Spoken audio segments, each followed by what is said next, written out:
Anybody who has ever created a website with more than one page knows what a pain it can be to update.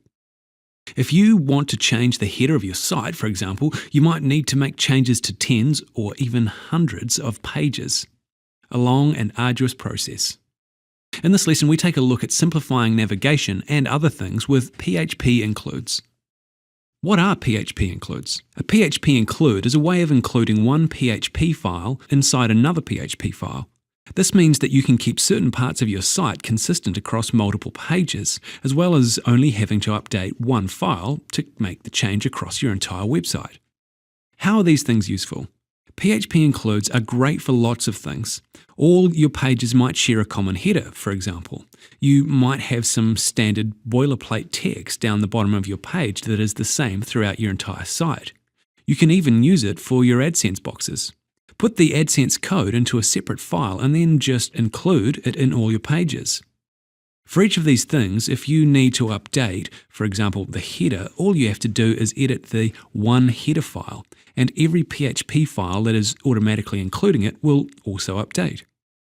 Where PHP includes are really useful, though, is in navigation, particularly for article sites where you might be adding articles all the time, and you want the navigation to display on all the pages. With a PHP include, all you need to do is add a link to your new article in one file, and it'll change the links on all of your pages. So, simplifying your navigation. Your site needs to be hosted on a server that supports PHP. Usually it will, but if you experience problem in getting this to work, you should check with your hosting provider. You need to know how to view and edit the HTML of your web page. And you can do this by opening your web pages in a text editor like Notepad, or by using the source view in Dreamweaver. Creating the navigation file. Open up one page of your website that has your navigation on it. Copy the navigation into a new HTML file. You'll probably want to do this in source view. Just grab all the HTML that comprises your navigation and paste it into a new file.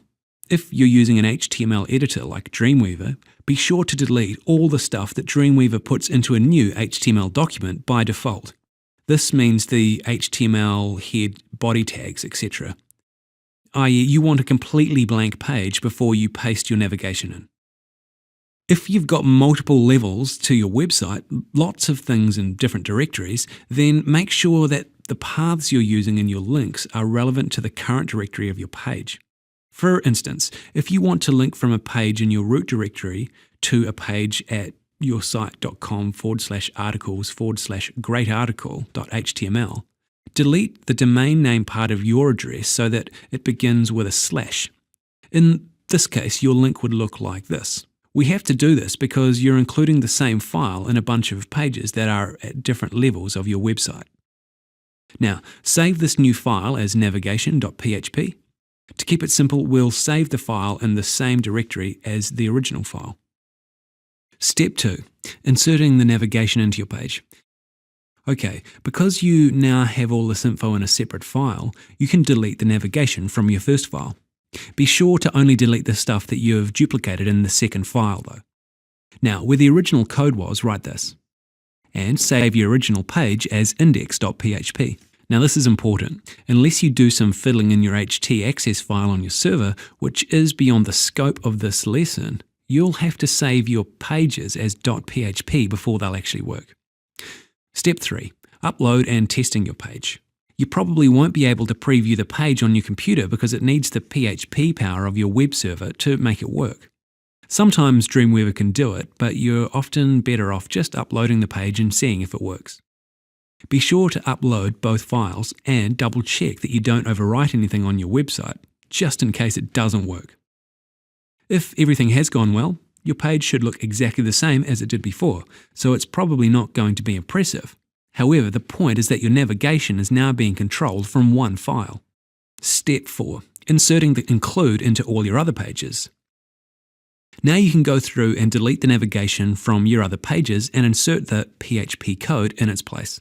The only tricky thing here is that you may need to change the path pointing to the include file depending on where you're trying to insert the include. For instance, our first page used this bit of PHP to insert the include. And that assumes that the include file is in the same folder as the file you were working on. If the include is in another folder, you might need to do something like this. You can't just use our friend the backslash to say, go to the top of the site and start looking from there, because it doesn't work with PHP. You'll either get some ugly error messages or the navigation just won't appear in the page. You need to make all your paths relative to the document you're in and use a bunch of dots and slashes to say things like go up one directory, then another, then down into the includes folder, etc. Step 5. Include away. Remember that this isn't just for use with navigation. You can create includes for your footer links, your header images, or anything you use often on lots of pages. You can also include includes inside includes if you like. Hope that makes sense. Just don't let them become too unruly or you'll be right back where you started. And time for today's lesson summary. In this lesson, we looked at using PHP includes to make site maintenance easier. The 5 steps we looked at for using PHP includes were creating the navigation file, inserting the navigation into your page, uploading and testing the page, insert the include into other relevant pages, and using includes wherever you need. And thanks for watching. That's all we've got time for today. We'll see you again soon. Bye for now.